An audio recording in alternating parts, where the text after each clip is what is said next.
In a recent video, we talked about the painting of my engine bay and the firewall for my 1986 SPG. But in this video, we explore the interesting modification and reinstallation of my Fender. This is exactly what we did. Hi, I'm Colin. I'm almost 17 years old, and I'm restoring a SAAB.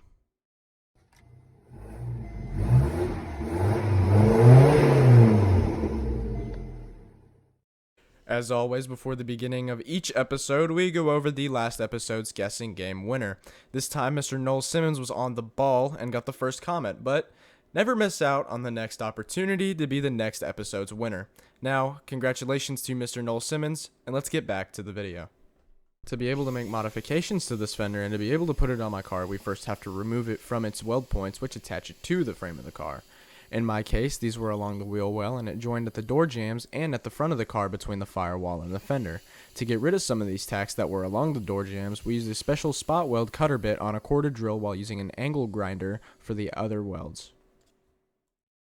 Now this is what the fender looks like at first glance being situated onto my car. Now this isn't welded down or anything, but of course you can see that the wheel well is blue, and for an Edwardian gray car I don't really dig that. So we're going to have to fix it, and I will show you how right now. So I'm just doing some light prep work here by hand, just so that the primer takes better, and there's going to be some places with bare metal. We'll come back and take care of that. I'll show you how to do that in a minute. But we just want to see shiny, clean metal and primer. We don't want to remove primer if we don't have to. This came from our friend Jeff. We're much obliged for your kind patronage and help with our project. And then we'll just prep it and get it ready for primer, and then we'll go from there.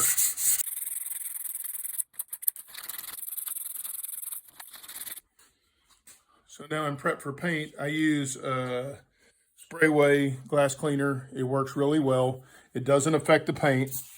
I just spray it on like this, and I come back and I'll wipe it off just to get the surface clean. It's got alcohol in it.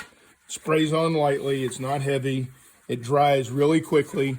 So we'll get the glass cleaner on there, let it dry, and then it'll be ready to prime.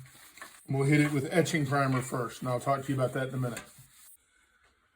So now we're going to hit this with some etching primer. I just use Duplicolor. You can pick it up for about $10, $12 a can, something like that. It's at most automotive hardware supplies.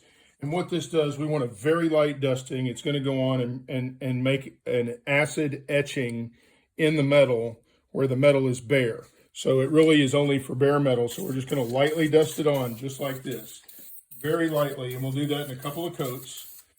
And we want to get that on so that it etches the metal. And then it will allow the other primer to stick and adhere to the paint. So it's really an intermediary step.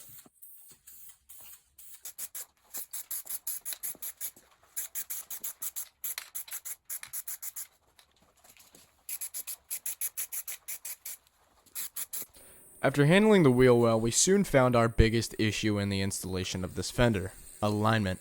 This was especially tough due to the fact that it had to be held into place while someone was welding it, and it also kind of wants to hang outward while we needed it to sort of wrap inward.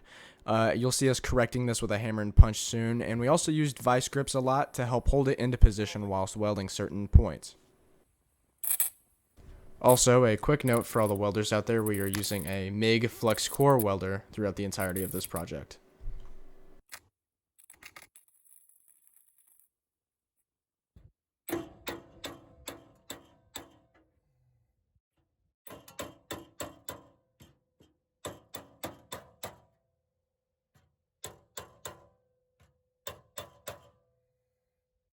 Trying to keep up in the latest in men's fashion, my dad put a bunch of holes in his clothes, but before I could explain it to him, it was too late.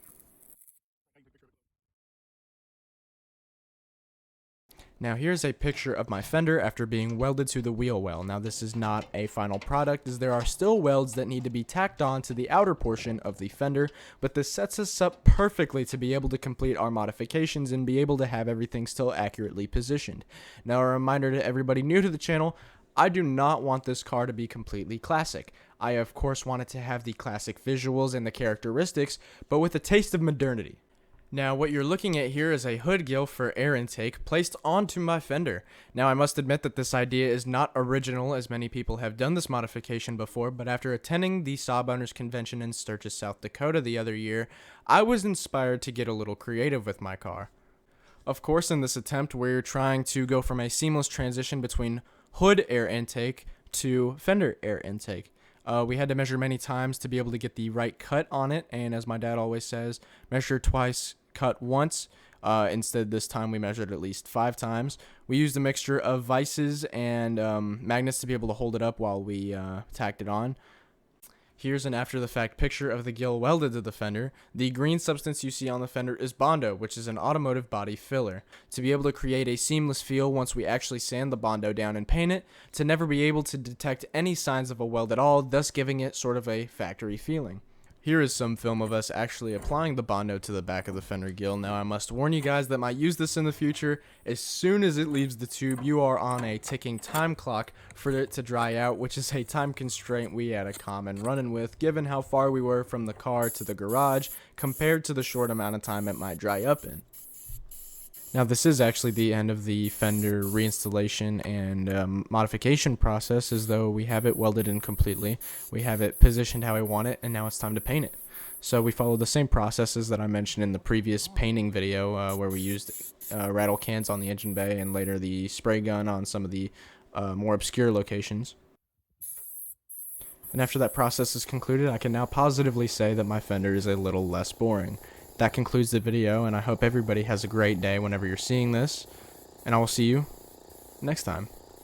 But before I do cut the video off, I want to see if you can put your SAAB expertise to knowledge and guess exactly what this is on my car, and of course the first person to do so will get a feature in the next video.